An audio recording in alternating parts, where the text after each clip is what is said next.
I always just assume he made it bigger, but it was already a thing. There's no way he could have just whipped it out like nothing. I just don't think you can just pull out. Good afternoon, our footballers. The Power Rankings are back for the final time this season. It's been a great ride, but of course they'll be back again at the start of next season. So without any further ado, let's get into the final episode. First off, of course, we have winners and losers, and this week's loser is Gareth Bale. He's clearly not wanted at Real Madrid, but he doesn't want to leave because he's on a €17 million a year contract for the next 4 or 5 years. You can see why he doesn't want to leave, but he's making a complete mockery of his football career. So he's the loser of the week. As for the winners, it's Frank Ribery and Arjen Robben. Both of them said goodbye to Bayern Munich after fantastic careers at the German champions, and they signed off with a goal each in the 5-1 trashing of Frankfurt. This made sure that Bayern Munich won their 7th title in a row and was the perfect send-off for both fantastic wingers, talents of their generation. But before we get into this week's Power Rankings, a quick reminder of how it stood last week. It was very Premier League heavy as Manchester City had just won the title. Sergio Aguero, Aymeric Laporte and Bernardo Silva were the Manchester City players making up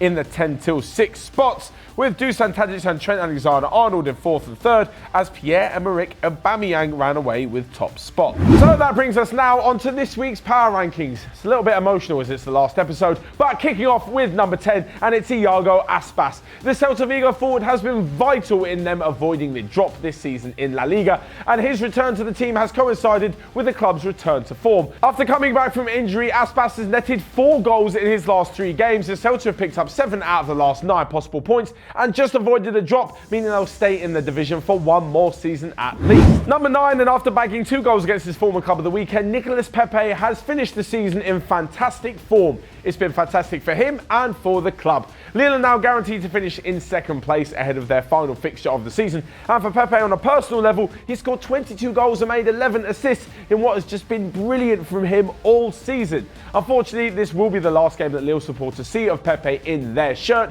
as he is destined to move on in the summer for a rather large sum. A trip to the Portuguese league now, and it's the star Rafa from Benfica who's had a fantastic end to the campaign, helping his side lift the league trophy. He's got 5 goals and 3 Man of the Match awards in his last 5 games, and it's no wonder with form like this that he's been linked with a move to the Premier League. All 3 of Arsenal, Tottenham and Newcastle have all been linked with a move for the 26-year-old, and you can see exactly why. Into number 7 now, and it's one of the 2 Premier League players in the list who have managed to survive even without playing a game this weekend. Because the rest of the European leagues have finished over the weekend or are yet to be finished, they obviously have another chance to get a higher overall rating and usurp the English players in their position. This hasn't happened to Eden Hazard. His strong finish to the season with Chelsea, which saw him help the team into 3rd position, means that he keeps his place in the top 10 power rankings. He has one final game for Chelsea in the Europa League final against Arsenal next week. I say final because odds are he's going to end up at Real Madrid within the next few weeks. Into number 6 now, and it's Memphis Depay. The PSV former bad boy has put in some pretty good performance this season, so much so that Manchester United are apparently interested in taking him back. He has tailed off somewhat in the second half of the season. However, in the last 5 games, he's put together a string of fantastic performances, including 4 goals. So you can see just why the rumour mill is spinning and Depay's name is being mooted about. So now we enter the top 5, and the first of 3 players in this top 5 from the Dutch league. Such has been their fantastic form.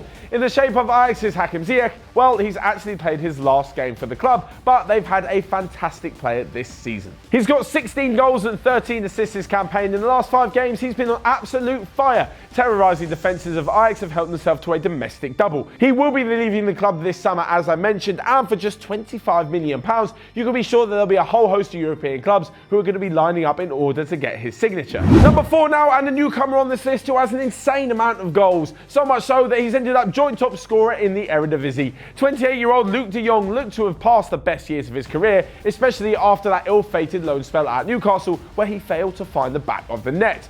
Despite this though, he's come back strongly, and with 28 goals this season, including 3 in his last 4 games, he has finished the season really strong with PSV, although they didn't manage to pick up any silverware. Into the top 3 now, and taking bronze is the final player from the Eredivisie, and it's Dusan Tadic. Okay, you've heard me speak about him so much in the last few weeks because he was an integral part of Ajax's unbelievable Champions League run to the semi-finals, and he's also been, much like Hakim Ziyech, an integral part of their double winning side this season. He is in fact the joint top goal scorer, as I mentioned before, with Luke de Jong in the Eredivisie with 28 goals. All of this coming from someone who isn't an out-and-out striker. In the last 5 games, he's got 4 goals and 3 assists, and what has been a fantastic end to the season for him personally. I was just about to say, how good's the cover from Alien Ant Farm? And I knew you'd have that reaction. Oh my God. Alien Ant Farm.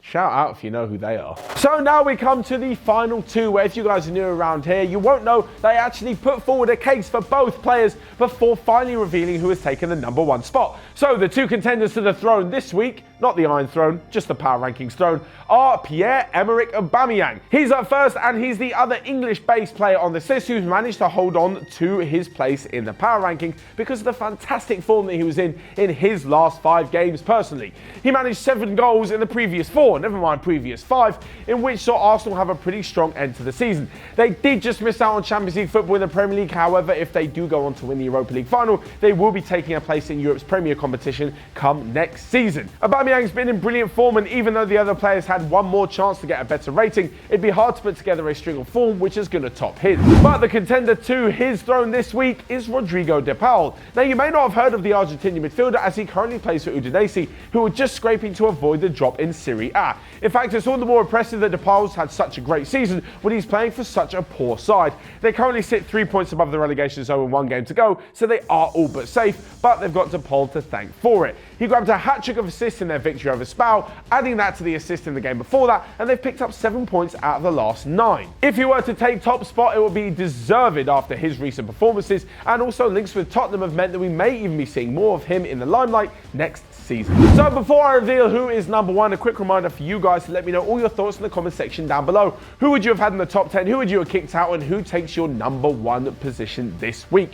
Of course, you can also let me know your thoughts for the season. If there was a power rankings for the whole season, who would you have had at number 1? I've got a sneaky feeling a small Argentinian from Barcelona may just be sitting in that position. But of course, let me know your thoughts down below. Smash the like button whilst you're down there. And now I can finally reveal who takes the number 1 spot, and it's Pierre-Emerick Aubameyang. Of course, with all those goals and brilliant performances in the last few weeks, who else was it going to be? Until next season, though, that is the end of the Power Rankings, but there's obviously loads more content coming up on OneFootball, and I will see you guys soon.